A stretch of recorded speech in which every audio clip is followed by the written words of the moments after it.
আল্লাহ পাক বলেন মিনান নাস মান ইয়াকুলু আমান্না বিল্লাহি ওয়া বিল ইয়াউমিল আখির ওয়া মা হুম বিমুমিনিন। মানুষের ভিতরে একদল থাকে যারা নিজেরা নিজেদেরকে মুমিন বলে। একটা সন্ত্রাসও নিজেকে ইমানদার বলতে দ্বিধা করে না, বরং এটাকে সে প্রাউড ফিল করে। একটা দুর্নীতিবাজ সে নিজেকে মুমিন দাবি করতে পছন্দ করে। আমাদের দেশে যারা এই 15-16 বছর জনগণের উপর জুলুম করেছে, নির্যাতন করেছে, আলেমদেরকে নির্যাতন করেছে, জেলখানায় দিয়েছে, কারাগারে দিয়েছে, হত্যা করেছে, মামলা দিয়েছে, এরাও কিন্তু দিন শেষে মাহফিলে এসে বলতো যে আমি 80 রাকাত তাহাজ্জুদের নামাজ পড়ি। কত বড় শয়তান, কত বড় দুর্নীতিবাজ, কত বড় চোর, এরপরেও সে নিজেকে ইমানদার বলে ঘোষণা করতে চায়। আবার কখনো কখনো এটাও বলতো ঘুম থেকে উঠলেই যায় নামাজ আর তাসবিহ খুঁজে। কি বলেন, শুনেন নাই আপনারা? হাত করে তাকাই রয়েছেন গা, ছিল কি ছিল না? দেখেন যে সবচেয়ে বড় খুনি, ওই খুনিও পর্যন্ত বলতেছে যে আমিও একজন ইমানদার, এই কারণে আমি তাহাজ্জুদের সময় ঘুম থেকে উঠে জায়নামাজ খুঁজি, তাসবিহ খুঁজি, কোরআন খুঁজি। অথচ সারা দুনিয়ার মানুষ সবাই তাকে জানে, সে নিজেও তাকে জানে। আমি কেমন, এটা আমার মনকে আমি প্রশ্ন করলে আমি জানবো। প্রত্যেকটা বান্দা তার নিজেকে চিনে, কিন্তু সে নিজেকেও মুমিন দাবি করতে পছন্দ করে। কিন্তু আল্লাহ পাক বলেন না, সবাই সবাইকে মুমিন বললেই মুমিন বলা যায় না। মুমিন দাবি করার নাম না, এটা মানার নাম। আল্লাহ পাকের তরফ থেকে যাকে আল্লাহ পাক সার্টিফিকেট দিবেন সেই মুমিন। বাকি আমি আমাকে নিজেকে সার্টিফিকেট যদি 24টা ঘন্টাও দিতে থাকি, আজীবন আমি নিজেকে মুমিন দাবি করতে পারবো, কিন্তু আল্লাহর খাতায় আমার নাম মুমিন হবে না।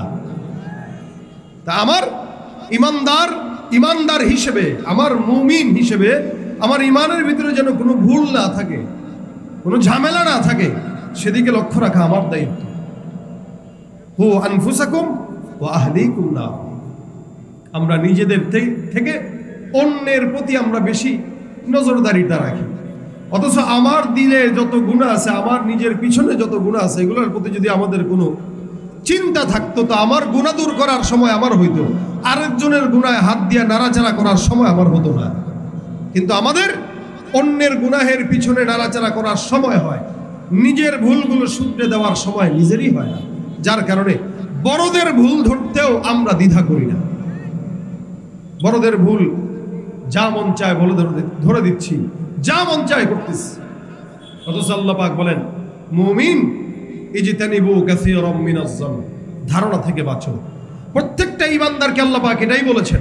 আমি রাস্তা দিয়ে হেঁটে যাচ্ছি, আপনি আমার দূর থেকে দেখে বলেন ও গেছে, ওই যে দেখ যায়। এই যে কথা আপনি বললেন, এই যে ইঙ্গিত আপনি দিলেন, সম্পূর্ণ হারাম কাজ করলেন, জেনার চাইতেও মারাত্মক কাজ করলেন। কারণ আপনি আমাকে চিনেনই না, আমি আমাকে চিনি আর আমার মাওলা আমাকে চিনে। ঠিক প্রত্যেকটা বান্দার ব্যাপারে বলতেছি। আমরা যখন একজন আরেকজনকে নিয়ে এরকম কটূক্তিমূলক মন্তব্য অথবা চোখে আর তাকাই, আমাদের গোপন সমস্ত ইবাদতগুলো, এই সমস্ত গীবত শিকায়াতগুলোই ধ্বংস করে দেয়, নিজেরাও জানি না। এই জন্য আল্লাহ বলেন ইজতানিবু কাসীরাম মিনাজ-যন্ন, ধারণা থেকে বাঁচো। কেন? ইন্না বা'দাজ-যন্নি ইসম, অধিকাংশ ধারণাই অন্যায়, পাপাচার, গুনাহ, কবিরা গুনাহ, যেটা জিনার চাইতেও মারাত্মক খারাপ কাজ। দুইটা হক আল্লাহ পাক বান্দাকে দিয়েছেন, এক হুকুকুল্লাহ আর একটা হুকুকুল ইবাদ। হুকুকুল্লাহ যেটা আল্লাহ পাক চাইলেই মাফ করতে পারে, হুকুকুল ইবাদ যেটা বান্দা যতক্ষণ ক্ষমা না করে তো আল্লাহ পাক ততক্ষণ ক্ষমা করে না। মুসলমান, গীবতের ব্যাপারে আল্লাহ পাক রব্বুল আলামিন স্পষ্ট বান্দাকে সতর্ক করেছেন। রাসূল করিম সাল্লাল্লাহু আলাইহি ওয়াসাল্লাম বলেন এই গীবত করা এত মারাত্মক গুনাহ যেটা জিনার চাইতেও খারাপ। নাউযুবিল্লাহি মিন যালিক, জিনার চাইতেও খারাপ। আমরা কিতাব সামনে রেখেও গীবত করি, আমরা ফাজাইলে আমল সামনে রেখেও গীবত করি, আমরা জিকিরের মজলিসে বসেও গীবত করি, আমরা মাহফিলের ময়দানে বসেও গীবত করি, আমরা বুখারী শরীফের দর্শে বসেও গীবত করি। আমরা এমন কোনো জায়গা নাই যেই জায়গাটা গীবত মুক্ত রাখছি, সব জায়গা গীবত যুক্ত। চায়ের দোকানগুলো তো আছেই, চায়ের দোকানগুলো তো থাকবেই, কিন্তু হাদিসের মসনদেও যদি গীবত করা হয় ওই জায়গাটাও ওই গীবতের মাধ্যমে নাপাক হয়ে যায়। এই জন্য আল্লাহ পাক বলেছেন খবরদার, ধারণা থেকে বাঁচো। ভাইয়েরা আমার, আমরা যারা তালিবুল ইলম আছি আপনাদেরকে হাত জোর করে বলি, খবরদার, বর্তমান জামানা বড় ফিতনার জামানা। এখন আর শত্রুতা সরাসরি করা লাগে না, এখন সমস্ত শত্রুতা ইউটিউব আর ফেসবুকে ঢুকে গেছে। কি বলেন আপনারা? ইউটিউব আর ফেসবুকে ঢুকে গেছে।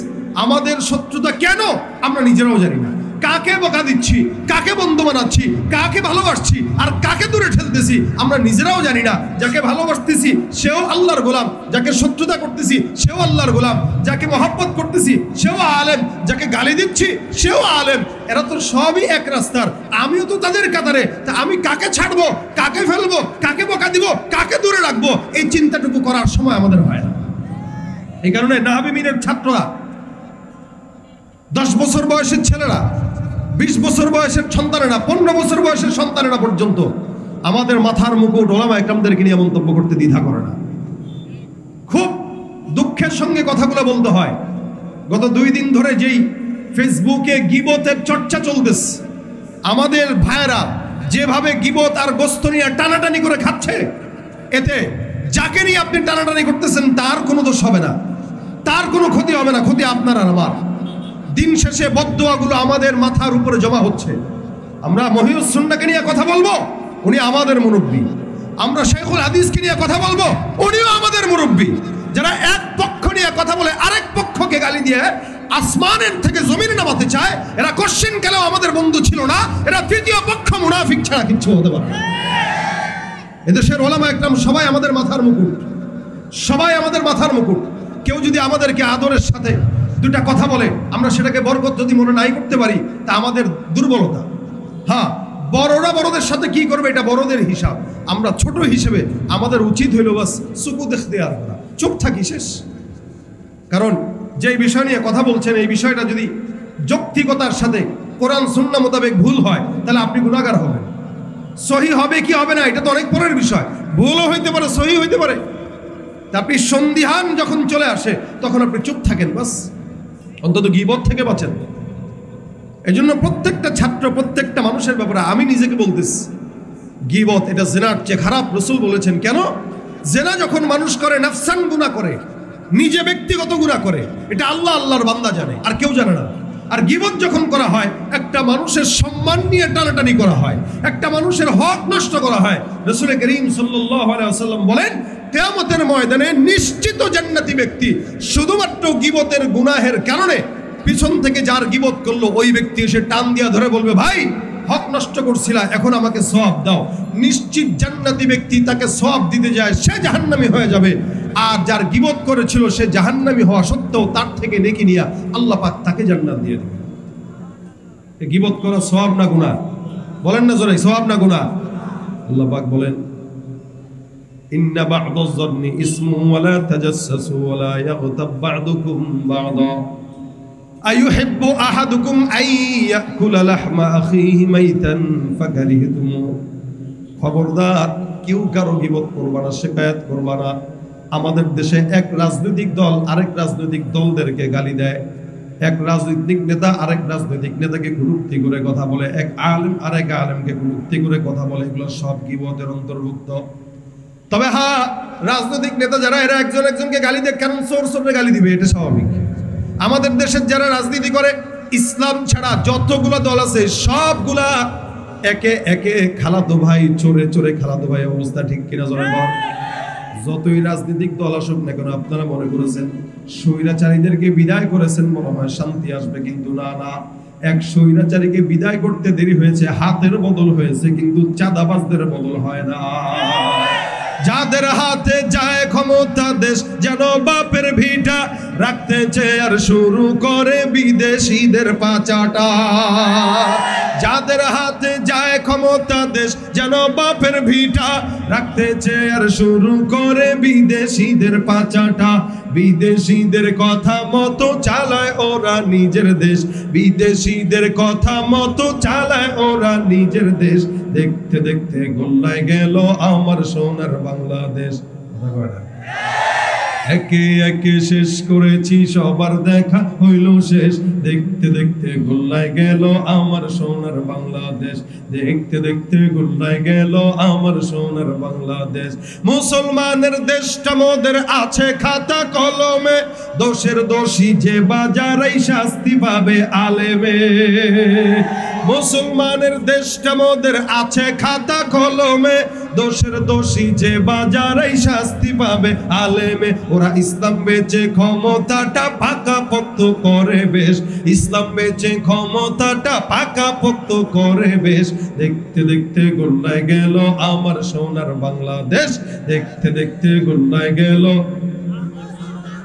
দেখতে দেখতে গোল্লায় গেল আমার কেউ দিল না সবাই নিল আমরা যে কলুর বলদ সারা বছর নেয় না খবর নির্বাচনে খুব দরদ কেউ দিল না সবাই নিল আমরা যে কলুর বলদ সারা বছর নেয় না খবর নির্বাচনে খুব দরদ নির্বাচনের আগে নেতা ধরে কত রকম বেশ নির্বাচনের আগে নেতা ধরে কত রকম বেশ দেখতে দেখতে গোল্লায় গেল বাংলাদেশ দেখতে দেখতে গোল্লায় গেল আমার সোনার বাংলাদেশ আর দেখা নয় এবার শিখা জ্বালিয়ে দাও বিদ্রোহের চোখের পানির বদলে এবার খুন ঝরিয়ে দাও বুকের আর দেখা নয় এবার শিখা জ্বালিয়ে দাও বিদ্রোহের চোখের পানির বদলে এবার খুন ঝরিয়ে দাও বুকের আবার জাগো বীর জনতা ফিরে পেতে সেই সে দেশ আবার জাগো বীর জনতা ফিরে পেতে সেই সে দেশ দেখতে দেখতে গোল্লায় গেল আমার সোনার বাংলাদেশ দেখতে দেখতে গোল্লায় গেল আমার সোনার বাংলাদেশ ঠিক কিনা ওরা ওদের গীবত গাক কারণ ওরা তো নিজেরাও চোর যাদের টাকা এরাও চোর কিন্তু আমরা যদি মুমিন হই আমরা নিজেরা যেহেতু জানি গীবতটা একটা মারাত্মক গুনাহ দেখেন ভাইরা আমার এটা মুসলমানদের পছন্দের একটা গুনাহ হলো গীবত কেন মুসলমান নামাজও পড়ে গীবত করে রোজাও রাখে গীবত করে বাইতুল্লাহ তাওয়াফ করে গীবত করে সাফা মারওয়া সাই করে গীবত করে বড় বড় ওলামা একরাম বড় বড় হাজী সাহেব বড় বড় মুহাদ্দিস বড় বড় শাইখুল হাদিস বাস গীবতের ভিতরে যুক্ত হয়ে যাচ্ছি আমরা এটাকে আমরা গুনাহই মনে করতেছি না এই গুনাহটা বান্দার সকল আমলকে একদম নিরিবিলি শেষ করে দেয় এইজন্য সিদ্দিকে আকবর আবু বকর রাদিয়াল্লাহু তাআলা আনহু জবানকে কেমনে হেফাজত করতেন বর্ণনা আছে আবু বকর সিদ্দিক কখনো জিহ্বাটাকে টান দিয়ে এই পর্যন্ত বের করতেন অথবা কখনো পাথরকে মুখের ভিতরে ঢুকায় বসে থাকতেন পাথরের টুকরা একজন প্রশ্ন করলো বুঝলাম না আবু বকর সিদ্দিকের মতো একজন সাহাবী জবানের মধ্যে পাথরের টুকরা নিয়ে বসা বারবার জিহ্বাটাকে টান দিয়া বের করে ডানে নেয় বামে নেয় কারণটা কি জিহ্বাটাকে কেন কষ্ট দেন আবু বকর সিদ্দিকে আকবর আবু বকর রাদিয়াল্লাহু তাআলা আনহু ডাক দিয়া বলেন সাহাবা আজমাইনের দল আমি আমার জিহ্বাটাকে মাঝে মাঝে শাসন করি আমি আমার জিহ্বাটাকে মাঝে মাঝে বকা দেই মাঝে মাঝে একটু মার দেই কেমনে মার দেন বলে জিহ্বাটাকে টান দিয়া ডানে নেই বামে নেই সামনে নেই আবার কখনো কখনো পাথরের বিশাল টুকরাটাকে মুখের ভিতরে ভরে রাখি কেন জানো এই জমিনের মধ্যে যত বান্দাকে আমি লাঞ্ছিত হতে দেখেছি প্রত্যেকটা বান্দা তার জবানের কারণে লাঞ্ছিত হয়েছে এই কারণে জিহ্বাটাকে কন্ট্রোল করা প্রত্যেকটা ঈমানদারের দায়িত্ব আমার পয়গম্বর মুহাম্মদুর রাসূলুল্লাহ সাল্লাল্লাহু আলাইহি ওয়াসাল্লামের সামনে এক সাহাবী এসে ডাক দিয়ে বলেন ইয়া রাসূলুল্লাহ আপনি আমাকে নাজাতের উসিলা বাতলা দেন এমন কোন আমল শিখায় দেন যে আমলের কারণে আল্লাহ পাক আমাকে নাজাত দিবেন নবী ডাক দিয়া বলেন আমসিক আলাইকা লিসানাক আমলিক আলাইকা লিসানাক তুমি তোমার জবানের হেফাজত করো তুমি তোমার জবানের কন্ট্রোল করো আল্লাহর রাসূল অন্য হাদিসে ডাক দিয়া বলেন হে সাহাবা ইজমাইনের দল যেই ব্যক্তিটা আমাকে দুইটা জিনিসের গ্যারান্টি দেয় আমি পয়গম্বর তাকে জান্নাতের গ্যারান্টি দিলাম নবী ডাক দিয়া বলেন দুইটা জিনিসের গ্যারান্টি দিবে এক নাম্বার বান্দার দুই রানের মাঝখানে যে লজ্জাস্থান থাকে লজ্জাস্থানের গ্যারান্টি যদি দেয় দুই নাম্বার আল্লাহ পাক রব্বুল আলামিনের হাবিব ডাক দিয়া বলেন বান্দার চোয়ালের মাঝে যে জিহ্বা আছে ওটার গ্যারান্টি দেয় নবী বলেন তুমি তোমার জিহ্বার গ্যারান্টি দিবা আল্লাহর নবী ডাক দিয়া কয় তুমি তোমার লজ্জাস্থানের গ্যারান্টি দিবা দুইটা জিনিসের গ্যারান্টি তুমি আমাকে দাও আমি আল্লাহর কসম তোমাকে জান্নাতের গ্যারান্টি দিলাম এই জন্য বুঝতে হবে জবানটা অনেক বড় দামি জিনিস এখান থেকে কোনো কথা যদি বের হয় এই কথা হয়তো দামি বের হয় নয়তো কম দামি বের হয় তবে জবানের কথা যেটা বের হয় এটা অনেক স্বর্ণের চাইতেও বেশি দামি এই জিনিসটাকে বেশি বলতে নাই বেশি খরচ করতে নাই এই কারণে হাদিস শরীফ পয়গম্বর অন্য হাদিসে বর্ণনা করেন মান সামাদা নাজা মান সাগাতা নাজা যেই বান্দা যত বেশি চুপ থাকবে আল্লাহ পাক ওই বান্দাকে দুনিয়ায় তত বেশি নাজাত দান করবেন সুবহানাল্লাহ যার জবানের গ্যারান্টি নাই তার সম্মানের গ্যারান্টি থাকে না, যার জবানের গ্যারান্টি নাই তার ক্ষমতার গ্যারান্টি থাকে না। আমাদের সাবেক প্রধানমন্ত্রী যিনি এখান থেকে উড়োজাহাজে করে পালায়া গেছেন, উনি তার জবানের কন্ট্রোল করতে পারেন নাই বলে হেলিকপ্টারে উঠা লাগছে, নাহলে উঠা লাগতো না। কি বলছিলেন? রাজাকার। কি বলছিলেন? এখন চতুর্দিকে তাকায় দেখে রাজাকার ভরা। শুধুমাত্র একটা শব্দ সে বর্ণনা করছে যে রাজাকার। এই রাজাকার শব্দ দিয়া এই দেশ থেকে ক্ষমতা পালায়া তারপরে দিল্লি দাদার কাছে চলে গেছে। যদি জবানের কন্ট্রোল থাকতো এই ক্ষমতার এই অবস্থা হইতো না। জবানের গ্যারান্টি নাই, আল্লাহ কয় যা তোর ক্ষমতারও গ্যারান্টি নেই ভাগ। তবে এটার থেকে শিক্ষা নেওয়া উচিত।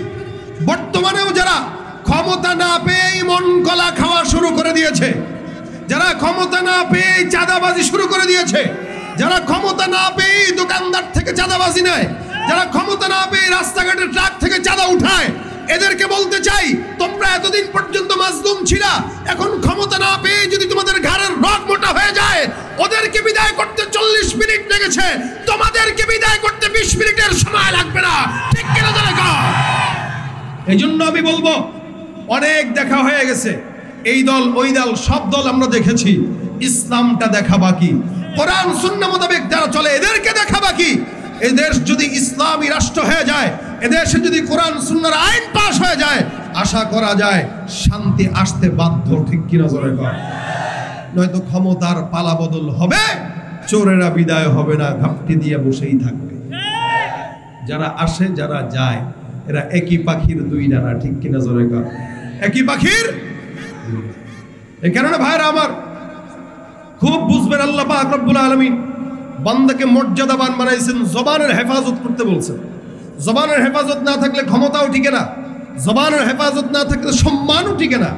এই কারণে রাসূল বলেন আমসিক আলাইকা লিসানা, তুমি তোমার জবান কন্ট্রোল করো, এটার মালিকানা তুমি নাও। আমলিক আলাইক, এটার মালিকানা তুমি নিয়ে নাও, এটা যেন তোমার কন্ট্রোলে থাকে, এটা যেন চুপচাপ থাকে, উল্টাপাল্টা কথা যেন না বলে। যে যত বেশি উল্টাপাল্টা কথা বলে ও তত বেশি বিপদে পড়ে। দেখবেন জ্ঞানী মানুষ কথা বলে কম, বোকা মানুষ বকবক করে বেশি। ঠিক কিনা জোরে কর? খালি কলস ওটা বাঁচবে বেশি। এই জন্য রাসূল সাল্লাল্লাহু আলাইহি ওয়াসাল্লাম বলেন বান্দা গীবত, শিকায়েত, পরনিন্দা। সাহাবা একরাম বলতেছেন ইয়া রাসূলুল্লাহ গীবতটা কি? নবী বলেন আতাদরুনা মাল গীবা। সাহাবা একরাম বলেন হুজুর না, আল্লাহ রাসূল ভালো জানে। নবী বলেন যিকরুকা আখাকা বিমা ইয়াকরাহু, তোমার কোন মুমিন ভাইয়ের বিরুদ্ধে এমন কিছু বলা যেটা সে শুনলে কষ্ট পায়, যেটা সে শুনলে আঘাত পায়। আল্লাহ রাসূল সাল্লাল্লাহু আলাইহি ওয়াসাল্লাম বলেন তার অগোচরে কিছু বলাটাই গীবত, তার সামনে বলাটা তো ভিন্ন হিসাব। সাহাবা একরাম রাসূল সাল্লাল্লাহু আলাইহি ওয়াসাল্লামকে ডাক দিয়ে বলছেন হুজুর যেই বিষয়টা তার অগোচরে বলবো এটা যদি তার ভিতরে থাকে, ইনকানা ফি, নবী বলেন ফাকাদ আগাতাবতাহু, তাহলেই তো তুমি গীবত করলা। যদি ভিতরে নাই থাকে তাহলে তো গীবত না, অপবাদ হয়ে গেল। গীবত এটা তিনটা বিষয়। হাসান বসরি বলেন এক নাম্বার গীবাত। এই গীবাতটা কি? কারো একটা গুণ ভিতরে আছে, দোষ, ওইটা নিয়ে তার অগোচরে চর্চা করা গীবত।